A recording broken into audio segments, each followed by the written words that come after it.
Students, welcome to easy maths. आज हम exercise 1.2 के क्वेश्चन नंबर 3 को स्टार्ट करने जा रहे हैं। क्वेश्चन नंबर 3 के अंदर हमारे पास क्वेश्चन नंबर 1 वाला कॉन्सेप्ट अप्लाई होगा, जिसमें हमने सीखा था रैशनलाइज करना। हमने सीखा था कि सर्ड्स को हम कैसे रैशनलाइज करते हैं। और क्वेश्चन नंबर 1 जिन बच्चों ने मेरे चैनल पर विज़िट किया हुआ है उनको ये क्वेश्चन का सॉल्व करना इंतहाई आसान लगेगा। अगर आप हमारे चैनल पर नए हैं तो आप रैशनलाइजेशन पर बनाई गई सेपरेट वीडियो को देख सकते हैं, ताकि आपको ये पार्ट समझने में आसानी हो। इसके अलावा आपको मज़ीद इस सवाल से रिलेटेड जो इन्फॉर्मेशन है वो ये है कि ये सारे क्वेश्चंस इंटर रिलेटेड हैं। अगर आपके पास एग्जामिनर इस क्वेश्चन नंबर 3 का पार्ट नंबर 3 देगा या पार्ट नंबर 4 देगा, तो उसके लिए उससे पार्ट नंबर 1 और पार्ट नंबर 2 भी देना पड़ेगा। तो इन शॉर्ट ये कि आपको पता होना चाहिए कि हर पार्ट इससे इंटर रिलेटेड है। तो आज हम इसका पार्ट नंबर 1 और 2 डिस्कस करेंगे, ठीक है। तो चलते हैं अपने सोल्यूशन की तरफ। उसने हमें कहा है if x is equals to 3 plus square root 8 then find the value of x plus 1 over x, ठीक है। अब आप देखें, हमें x चाहिए और 1 ओवर x चाहिए और उनको ऐड करना है, तो हमारे पास इस टोटल इस एक्सप्रेशन की वैल्यू निकल आएगी, ठीक है। तो देखें, क्वेश्चन में x तो गिवन है आपके पास कि वो 3 प्लस स्क्वायर रूट 8 है, लेकिन आपके पास 1 ओवर x नहीं है, ठीक है। तो 1 ओवर x के लिए हमें क्या करना पड़ेगा? 1 ओवर x के लिए पहले हम यहाँ पर x ले लेते हैं। देखें, x आपके पास किसके बराबर है? 3 प्लस स्क्वायर रूट 8 के, ठीक है। अगर देखें, यहाँ से आपको एक बात समझाती हूँ। अगर आपके पास 2 है और आपको आंसर 1/2 चाहिए, तो आप सिंपली इस वैल्यू की रेसिप्रोकल ले लेंगे, तो आपके पास 1/2 आ जाएगा। यानी इसमें कोई रॉकेट साइंस तो नहीं है ना कि 2 से 1/2 बनाना इंतहाई आसान है कि आप 2 को रेसिप्रोकेट कर दें तो उसका आंसर 1/2 आ जाएगा। इसी तरह x से अगर आपको 1/x बनाना है तो सिंपली x की वैल्यू को हम क्या कर देंगे? रेसिप्रोकल कर देंगे। और मैंने आपको ये भी बताया था कि हर वैल्यू के नीचे 1 होता है जो कि एग्जिस्ट करता है, लेकिन हम उसको लिखते नहीं हैं, ठीक है। तो अभी हमने लिख लिया है। अब हम इसका रेसिप्रोकल लेने लगे हैं, तो बाय रेसिप्रोकल, रेसिप्रोकल का मतलब होता है वैल्यू को उलट देना। तो ये x/1 है, तो यहाँ पर ये क्या बन जाएगा? 1/x।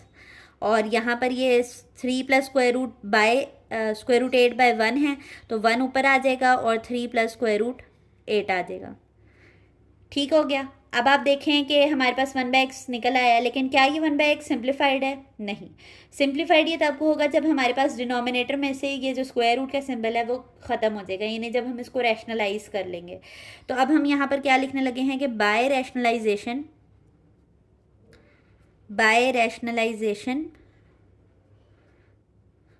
1/x।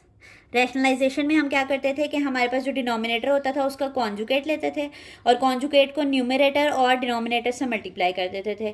तो 3 प्लस स्क्वायर रूट 8 का कॉन्जुगेट क्या आएगा? 3 माइनस स्क्वायर रूट 8, ठीक है। तो उसको हम न्यूमरेटर से और डिनोमिनेटर दोनों से मल्टीप्लाई कर देंगे। 3 प्लस स्क्वायर रूट 8 का कॉन्जुगेट क्या आया है? 3 माइनस स्क्वायर रूट 8। तो इसको हमने न्यूमरेटर यानी कि ऊपर वाली वैल्यू से भी मल्टीप्लाई करना है और नीचे वाली वैल्यू से भी मल्टीप्लाई करना है, ठीक हो गया। ये इसे कहते हैं रैशनलाइजेशन। अब आप 1 को जो है वो 3 माइनस स्क्वायर रूट 8 से मल्टीप्लाई करेंगे, तो आपके पास आंसर 3 माइनस स्क्वायर रूट 8 ही आ जाएगा। जिस तरह 1 से कोई भी चीज़ मल्टीप्लाई हो तो वही आ जाता है। और ये दो डिफरेंट वैल्यूज़ हैं, तो हम इनको ये प्रोडक्ट के लिए ब्रैकेट में लिख लेंगे 3 प्लस स्क्वायर रूट 8 और 3 माइनस स्क्वायर रूट 8, ठीक हो गया। अब आप देखें, यहाँ पर आपके पास स्क्वायर का एक फार्मूला अप्लाई हो रहा है कि अगर कोई वैल्यू आपके पास प्लस में लिखी हुई हो और एक दफ़ा माइनस में लिखी हुई हो, तो इसका जो फॉर्मूला बनता है वो बनता है a² माइनस b², ठीक है। तो आपके पास यहाँ पर a में क्या है? 3 है, तो हम इसको खोल के देखते हैं। 1/x हमारे पास क्या आएगा? 3 माइनस स्क्वायर रूट 8। a में 3 है तो 3 का स्क्वायर ओपन करना है मैंने, माइनस b में क्या है? Square root 8। तो स्क्वायर रूट 8 का भी मैंने क्या ले लेना है? स्क्वायर ले लेना है। ये a² ओपन किया माइनस फॉर्मूले का और b² ओपन किया, ठीक हो गया। अब 1/x 3 माइनस 8 स्क्वायर रूट 8। 3 का स्क्वायर क्या होता है? 9, और स्क्वायर रूट से कैंसिल हो जाता है, ये मैंने आपको बताया था। तो 9 माइनस 8 का आंसर आपके पास क्या आएगा? 9 माइनस 8 का आंसर आपके पास आएगा 1। तो 1/x is equals to 3 minus square root 8/1। देखिए, ये रैशनलाइज हो गया है, यानी कि 1/x की आपके पास क्या वैल्यू आई है? 3 माइनस स्क्वायर रूट 8 आई है, ठीक है। अब देखें मैंने आपको बताया क्योंकि ये सारे पार्ट्स इंटर रिलेटेड हैं तो हमें ये बार बार ये 1/x की वैल्यू चाहिए होगी। अगर तो एग्जामिनर आपसे सेपरेटली क्वेश्चन पूछता है ना तो आपने पहले x लिखना है और 1/x निकालना है और फिर पार्ट को सॉल्व करने की तरफ जाना है, ठीक है। तो क्योंकि मैंने आपको एक दफ़ा ये डिटेल करा दिया तो अब बाकी पार्ट्स में मैं फिर अब आपको ये सॉल्व नहीं करना सिखाऊंगी, तो आपने फिर ये अब मैं इसकी डायरेक्ट वैल्यू प्लग करूँगी।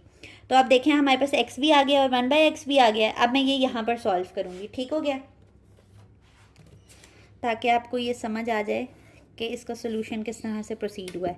अब देखें हमारे पास x प्लस 1/x को फाइंड कर रहे हैं हम, तो x की वैल्यू क्या है हमारे पास, वो गिवन थी 3 प्लस स्क्वायर रूट 8, ठीक है, प्लस हमारे पास क्वेश्चन का आ गया है, ठीक हो गया। चलें ब्रैकेट में लिख लेते हैं एक दफ़ा हम, ये x की वैल्यू लिखी है, ये प्लस आ गया। अब 1/x की क्या वैल्यू आई थी हमारे पास, वो आई थी 3 माइनस स्क्वायर रूट 8, तो उसको भी हम ब्रैकेट में लिख लेते हैं। ये क्वेश्चन के ही आगे मैं उसकी वैल्यूज़ पुट कर रही हूँ ताकि एक नंबर में आंसर आ जाए हमारे पास, ठीक है। तो x प्लस 1/x हमारे पास किस तरह, अब हम ब्रैकेट को ओपन करेंगे तो प्लस है तो वो प्लस तो साइन नहीं चेंज करता, तो सारी चीज़ें वैसे ही लिखी जाएंगी, ठीक है। अब नंबर्स को नंबर्स के साथ लिख लें और स्क्वायर रूट वाली वैल्यू को स्क्वायर रूट वाली वैल्यू के साथ लिख लें, plus square root 8 minus square root 8, ठीक हो गया। तो प्लस स्क्वायर रूट 8 और माइनस स्क्वायर रूट 8 कैंसिल हो गए, तो 3 + 3 कितने होते हैं, 6 होते हैं। तो ये x प्लस 1/x का आपके पास एक कांस्टेंट में आंसर आ गया है 6, ठीक है। तो ये इंतहाई आसान सा पार्ट था इसका। अब आप देखें कि अगर मैं पार्ट नंबर 2 की तरफ जाऊं तो पार्ट नंबर 2 में वो हमसे कहता है कि आपने क्या फाइंड करना है, x माइनस 1/x फाइंड करना है। तो जब आप पेपर में कर रहे होंगे तो पेपर में आपने ये वाला सारा काम पहले करना है, 1/x की वैल्यू निकालनी है आपने और फिर इसके पार्ट की तरफ आना है। अब क्योंकि मैं निकाल चुकी हूँ तो मैं यहाँ पर आपके लिए डायरेक्ट प्लग करूँगी, ठीक है। अगर आप अपने नोट्स बना रहे हैं तो आप ये पार्ट नंबर 2 का क्वेश्चन लिखेंगे, ये वाला काम सारा दोबारा से करेंगे और फिर ये वाला स्टेप करेंगे जो मैं अब करने जा रही हूँ, ठीक है। तो x की वैल्यू हमारे पास क्या थी, ब्रैकेट में हमने लिखी थी अभी 3 प्लस स्क्वायर रूट 8 और बीच में हमारे पास क्वेश्चन के मुताबिक क्या है, माइनस, और ब्रैकेट में 1/x की क्या वैल्यू निकाली है अभी हमने, 3 माइनस स्क्वायर रूट 8 निकाली है, तो 3 माइनस स्क्वायर रूट 8 लिख लिया हमने, ठीक है। अभी मैंने आपको प्रीवियस वीडियो में बताया कि माइनस जो है वो बहुत इंपॉर्टेंट रोल प्ले करता है क्योंकि ये साइन चेंज करता है वैल्यूज़ के। तो 3 प्लस स्क्वायर रूट 8 तो वैसे ही आ गया, यहाँ पर जिसके साथ कुछ नहीं होता उसके साथ प्लस होता है, माइनस प्लस माइनस आ जाएगा और माइनस माइनस प्लस आ जाएगा। ये रूल मैंने आपको प्रीवियस वीडियो में बता चुकी हूँ, ठीक है। अब जो नंबर्स हैं उनको इकट्ठा लिख लें और जो स्क्वायर रूट वाली वैल्यूज़ हैं उनको इकट्ठा लिख लें ताकि सिंप्लीफिकेशन इजीली हो जाए, ठीक है। 3 माइनस 3 कैंसिल हो जाएंगे, तो यहाँ पर स्क्वायर रूट 8 और स्क्वायर रूट 8 प्लस होंगे, तो ये इनका इसके साथ कांस्टेंट क्या है, 1 है, तो 1 + 1 कितने होते हैं, 2 होते हैं।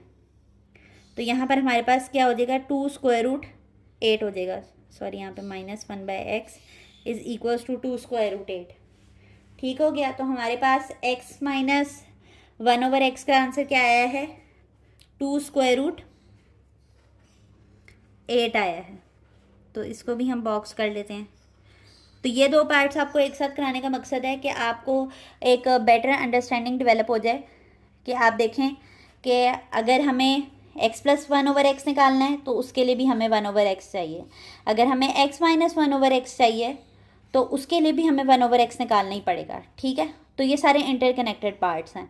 तो आप आगे जब अभी हम क्वेश्चंस करना शुरू करेंगे तो आपको इस बात का आइडिया होगा कि नेक्स्ट में हमें डायरेक्ट x प्लस 1/x की वैल्यू चाहिए होगी, तो फिर हम उसमें उस पार्ट में आपको डायरेक्ट लगवाऊंगी, ठीक है। मैं ये सारा अगेन एंड अगेन नहीं इसको करवाऊंगी सॉल्व, ठीक है, या फिर मैं आपको लेक्चर में रेफ़र कर दूंगी कि ये हमने इस तरह सॉल्व किया था तो आप यहाँ से इसको ले सकते हैं सोल्यूशन को, ठीक हो गया। तो ये हमने पार्ट नंबर 1 और पार्ट नंबर 2 डिस्कस किया है क्वेश्चन नंबर 3 का। तो इंशाल्लाह नेक्स्ट वीडियो के अंदर जो है वो हम आगे इसके पार्ट्स को डिस्कस करेंगे। अगर आपको हमारा वे ऑफ टीचिंग इजी लगता है तो हमारी वीडियोस को लाइक कर दिया करें। अगर कोई क्यूरी होती है आपको क्वेश्चन से रिलेटेड या सोल्यूशन से रिलेटेड तो आप वो कमेंट सेक्शन में पूछें, हम लाजमी आपको जवाब देंगे। और हमारे चैनल को सब्सक्राइब करें ताकि ऐसी आसान वीडियोज़ आप तक पहुँचती रहें। अल्लाह हाफ़िज़।